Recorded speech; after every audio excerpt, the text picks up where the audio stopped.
Bueno, muy buenos días queridos hermanos. Es un placer poder estar nuevamente compartiendo con ustedes unos breves pensamientos en la palabra de Dios. Y en esta mañana me gustaría compartirles un pasaje en el cual estuve meditando hace unos días y que me hizo reflexionar acerca de una palabra que todos conocemos, que es la confianza. El pasaje que les quiero compartir se encuentra en el libro de Lucas, el Evangelio de Lucas, capítulo 8, a partir del versículo 40. Una historia que encontramos también en el Evangelio de Mateo y de Marcos, pero vamos a centrarnos en el pasaje en el Evangelio de Lucas, ya que es el que da un poco más de detalle de cómo sucedió la historia. Eh, el pasaje arranca, como dijimos, en el versículo 40 y es la historia en donde podríamos decir que Jesús realiza dos milagros casi, no instantáneamente, pero uno atrás del otro, podríamos decir. Se trata de la muerte y resurrección posterior de la hija de Jairo y la mujer que tocó el manto de Jesús. Y vamos a leer, la historia son algunos versículos y arranca en el versículo 40 diciendo la palabra de Dios. Cuando volvió Jesús, le recibió la multitud con gozo, porque todos le esperaban. Entonces vino un varón llamado Jairo, que era principal de la sinagoga, y postrándose a los pies de Jesús, le rogaba que entrase en su casa, porque tenía una hija única como de 12 años que se estaba muriendo. Y mientras iba, la multitud le oprimía. Pero una mujer que padecía de flujo de sangre desde hacía 12 años y que había gastado en médicos todo cuanto tenía, y por ninguno había sido ninguno y por ninguno había podido ser curada, se le acercó por detrás y tocó el borde de su manto, y al instante se detuvo el flujo de su sangre. Entonces Jesús dijo: ¿Quién es el que me ha tocado? Y negando todos, dijo Pedro y los que con él estaban: Maestro, la multitud te aprieta y oprime y dices: ¿Quién es el que te ha tocado? Pero Jesús dijo: Alguien me ha tocado, porque yo he conocido que ha salido poder de mí. Entonces cuando la mujer vio que no había quedado oculta, vino temblando y postrándose a sus pies, le declaró delante de todo el pueblo por qué causa le había tocado y cómo al instante había sido sanada. Y él le dijo: Hija, tu fe te ha salvado, ve en paz. Estaba hablando aún cuando vino uno de la casa del principal de la sinagoga a decirle: Tu hija ha muerto. No molestes más al maestro. Oyéndolo Jesús le respondió: No temas, cree solamente y serás salva. Entrando en la casa, no dejó entrar a nadie consigo, sino a Pedro, a Jacobo, a Juan y al padre y a la madre de la niña. Y lloraban todos y hacían lamentación por ella. Pero él le dijo: No lloréis, no está muerta, sino que duerme. Y se burlaban de él, sabiendo que estaba muerta. Mas él, tomándola de la mano, clamó diciendo: Muchacha, levántate. Entonces su espíritu volvió e inmediatamente se levantó, y él le mandó que se le diese de comer. Y sus padres estaban atónitos, pero Jesús les mandó que a nadie dijesen lo que había sucedido. Este pasaje lo podemos dividir en varias partes, pero el relato es muy impactante en cómo suceden los hechos. En primer lugar, encontramos a una multitud que recibe a Jesús en la orilla que recibe a Jesús en la orilla del mar. Y cuando hablamos de multitud, muchas veces no llegamos a entender lo que realmente significa, porque multitud significa mucha gente, multitud significa miles de personas. Tal es así que en un momento la palabra de Dios nos dice que oprimían al Señor, que lo ahogaban de tanta multitud que era y que querían ver a Jesús. Se nos presenta Jairo, desesperado, yo me lo imagino como, intento imaginarlo, a un padre que está a punto de perder a su hija. Intento porque no puedo llegar a imaginar esa situación. Me lo imagino desesperado, corriendo, empujando a la gente, abriéndose camino para poder llegar a Jesús. Y cuando al fin lo logra, se postra ante sus pies y le pide por favor que vaya a salvar a su hija. Que lo acompañe a su casa y que vaya a salvar a su hija.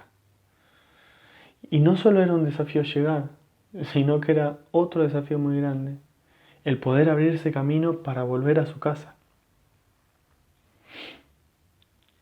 Me imagino la desesperación, la prisa, cómo cuenta cada segundo en ese momento en el que su hija estaba a punto de morir. Y en el momento que van, que se dirigen hacia la casa de Jairo, una mujer enferma de hacía tanto tiempo, que había gastado todo lo que tenía para ser curada, y nadie la había podido curar. Se acerca como puede, de la misma forma que Jairo, entre la gente, haciéndose lugar, seguramente con mucho dolor físico por su enfermedad, y llega solamente a tocar el borde del manto de Jesús. Bastó eso para que fuera sanada. Y no quedó solo ahí, sino que Jesús quiso que ella glorifique a Dios por lo que había pasado. Es por eso que él pregunta, ¿quién me ha tocado? Los discípulos no entendían nada. Señor, está una multitud, miles de personas que nos apretan y preguntas quién te tocó. Claro que él sabía quién había tocado. Claro que sabía el milagro que había hecho. Pero quería que de la boca de la mujer se diera gloria a Dios por lo que había pasado. A todo esto él se frena, pregunta quién lo había tocado, los discípulos le contestan, la mujer empieza a expresar lo que había pasado y Jairo ahí al lado desesperado por llegar a su casa. Me lo imagino capaz tirándolo al Señor mientras preguntaba quién lo había tocado para poder llegar a su casa. Y en ese momento llega la peor noticia, que su hija había muerto. Y ese momento, sinceramente, no lo puedo describir. No puedo saber qué sintió. Puedo llegarme a imaginar una combinación de sentimientos entre frustración, furia, tristeza profunda, desconsolación. Una combinación de sentimientos que no iban a cambiar nada. Y un silencio tremendo, un nudo en la garganta y no saber qué hacer. En ese momento, en el silencio atroz, Jesús se acerca y le dice, no temas, cree solamente y serás salva. Llegan a la casa, la familia destruida, llorando, y entran a la habitación Jesús, Pedro, Jacobo y Juan y los padres de la niña. Y el segundo milagro ocurre. Ahora, qué difícil que es confiar cuando estamos pasando por pruebas difíciles, porque es muy fácil decir, tenés que confiar en Dios, Él tiene todo el control, cuando todo va bien, cuando tenemos trabajo, tenemos una familia hermosa y sana, no nos falta un plato de comida, tenemos una casa, tenemos abrigo, tenemos dinero tal vez. Pero ¿qué pasa cuando todo eso desaparece? ¿Qué pasaría si desaparece todo así, como pasó con Job? Que perdió todo de un momento a otro. En esas pruebas es cuando nosotros ejercitamos la confianza, como también con otros atributos, porque Dios no nos va a dar, no nos va a regalar un atributo porque nosotros se los pidamos. Dios no obra así. Dios va a permitir pruebas que nos permiten capacitar esos atributos que nosotros queremos. Si nosotros queremos desarrollar la confianza en Dios, vamos a pasar por pruebas que nos van a hacer capacitar ese atributo. Y esta fue una prueba enorme para Jairo. Y tal vez nosotros también estemos pasando por alguna prueba importante. Puede ser falta de trabajo, puede ser enfermedad, puede ser algún problema económico. Pero lo importante es que en cada prueba nosotros no perdamos la confianza en Dios. Acompáñenme en unos últimos dos versículos. Uno se encuentra en el Salmo 40, versículo 4. Dice, bienaventurado el hombre que puso en Jehová su confianza, y no mira a los soberbios, ni a los que se desvían tras la mentira. Y el segundo versículo en Isaías capítulo 26, versículo 4.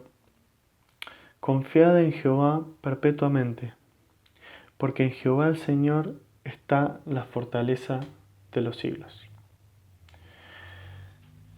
La reflexión en esta mañana es este texto. Que confiemos en Dios eternamente. Que podamos en Él y en su palabra poder fortalecernos día a día. Todo lo puedo en Cristo que me fortalece. Ese fortalecimiento es el que nos va a ayudar en las pruebas para poder desarrollar cada atributo que nosotros queramos. En esta mañana yo les vine a compartir sobre la confianza, pero puede haber algún otro atributo que alguno de ustedes quiera trabajar. El método es el mismo. Fortalecernos en Dios, en su palabra, para que cuando vengan las pruebas podamos sobrellevarla y capacitarnos en el atributo que queramos. Dios los bendiga, hermanos, y espero que tengan una excelente semana.